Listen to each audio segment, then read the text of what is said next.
V center of mass, I find that by taking the derivative of this equation, equals 1 over the mass total. I bring this on this side, I take the derivative here, and so here I get the sum of m of I times the Ri dt, and so this is the sum over I of mi vi. Simply taking the first derivative, which changes positions into velocities. Now this is also 1 over m total times the total momentum, because I've all these momenta of these individual particles, they have together a total momentum.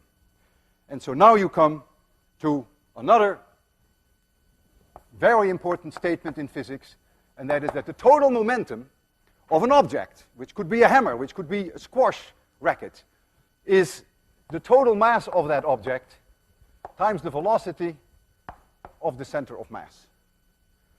And if I take the derivative of this, then dp dt of the total momentum, of which we learned that the total momentum dp dt is the total external force. We already learned that earlier. That now is the total mass of the system times the acceleration of the center of mass, because I take the derivative of this equation, that gives me the dt here, and the velocity changes to acceleration. And look at this. This is really an amazing statement. This says F equals ma. But if I have here this squash racket, and here is the center of mass, then if I throw this object up in 26/100, as I will do later, then the center of mass behaves as if all the mass of the entire squash racket was right at that center of mass. So the behavior of the center of mass is extremely predictable, whereas the behavior of the squash racket is not. It may start tumbling. If the external force on the squash racket were 0, then it would continue to go always with the same velocity, the center of mass. If I had here a hammer, this is a hammer,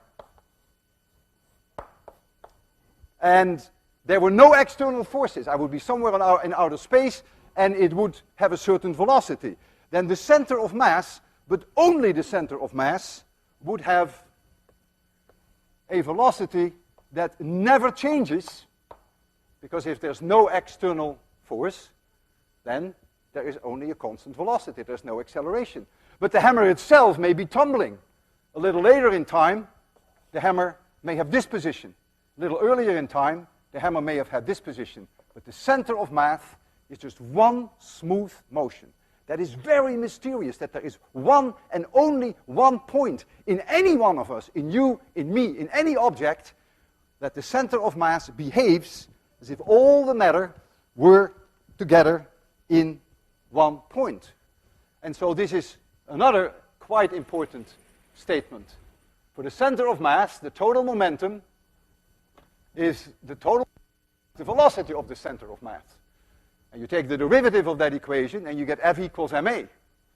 And that means if the external force is 0, you can go back to the upper line again, if the external total force is 0, then the momentum of the system is conserved, and so the center of mass will then keep its velocity unchanged.